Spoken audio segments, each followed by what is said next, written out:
Assalamualaikum warahmatullahi wabarakatuh. Khairun nas anfa'ahum linnas. Sebaik-baik manusia adalah manusia yang memberi manfaat buat manusia yang lain. Sahabatku, pernah suatu ketika Siti Maryam binti Imran itu mengalami suatu hal yang genting. Namun apa yang Allah katakan padanya? Makanlah, minumlah, dan bergembiralah.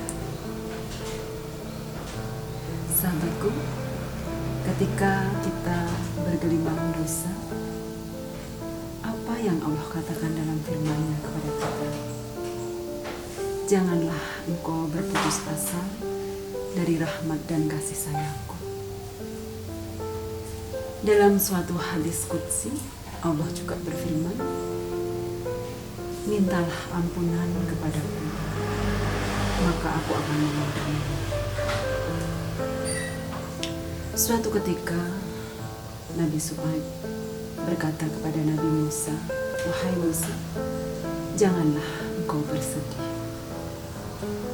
Dan suatu ketika Rasulullah dikejar oleh orang kafir, ketika Rasulullah akan dibunuh, apa yang Rasulullah katakan kepada sahabatnya Abu Bakar As-Siddiq radhiyallahu anhu? Janganlah bersedih, karena Allah pasti bersama kita.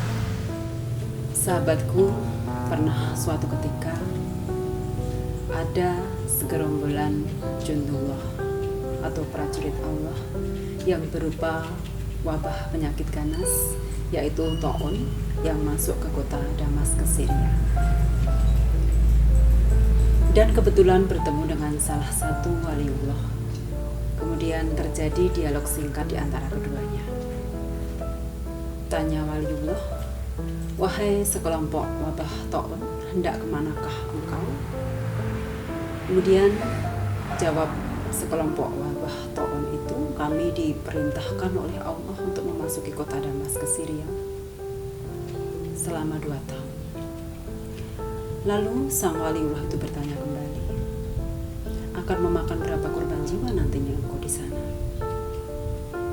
Pasukan itu menjawab, kami diperintahkan untuk memakan 1000 jiwa.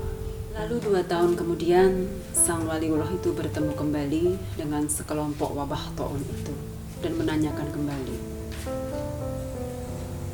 wahai wabah taun, dulu kamu mengatakan kepada saya, selama 2 tahun kamu di Damaskus, kamu hanya akan memakan kurban sebanyak 1000 jiwa. Tapi kenyataannya ada 50.000 jiwa yang melayang saat itu. Kemudian jawab sekelompok taun itu apa? Iya, memang benar Allah memerintahkan kami untuk membunuh 1000 jiwa. Tetapi yang 49.000 itu bukan disebabkan oleh kami. Mereka meninggal karena ada kekhawatiran yang berlebihan atau khawatir sadidah, ketakutan dan kegelisahan. Sehingga kepanikan, ketakutan, kegelisahan itu sebenarnya adalah bahaya melebihi dari bahaya wabah itu sendiri. Kepanikan, kegelisahan, ketakutan yang berlebihan itu adalah separuh dari penyakit itu sendiri. Sedangkan ketenangan itu adalah separuh dari obatnya. Dan kesabaran adalah awal dari kesembuhan itu sendiri. Untuk itu, sebagai mukmin yang sejati, kita harus selalu ingat, kita harus selalu menyadari bahwa kullu nafsin dha'iqatul maut. Setiap yang berjiwa pasti akan mengalami mati. Dan sesungguhnya kematian yang kamu lari daripadanya, dia pasti akan menemui kamu. Dan kamu akan dikembalikan kepada Allah. Allah yang mengetahui yang gaib dan yang nyata. Dan Allah akan mengabarkan apa saja yang sudah kamu lakukan di bumi ini. Dari beberapa kisah di atas bisa kita ambil kesimpulan, bisa kita ambil hikmah bahwa ketika kita mengalami keadaan, situasi seperti apapun, segenting apapun, janganlah kita justru memperkeruh keadaan. Jadi selalu tebarkanlah kedamaian, selalu berikanlah ketenangan kepada orang-orang di sekitar kita. Dan yakinlah, fa inna ma'al usri yusra, inna ma'al usri yusra. Maka setiap kesulitan itu pasti ada kemudahan. Dan setiap kesulitan pasti ada kemudahan. Sahabatku, marilah kita tidak usah menunggu orang lain untuk berbuat banyak. Mulailah dari diri kita sendiri. Mulailah dengan menyumbangkan pikiran kita, menyumbangkan pesan kedamaian kita kepada orang-orang yang ada di sekeliling kita.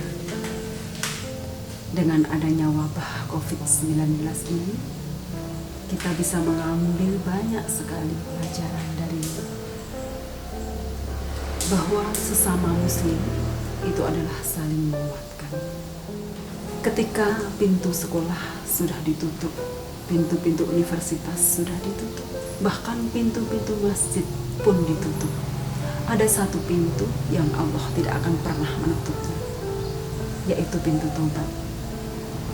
Jangan biarkan setan menghalanginya kamu untuk masuk ke sana, karena itulah satu-satunya pintu yang bisa mempertemukan engkau dengan Roh.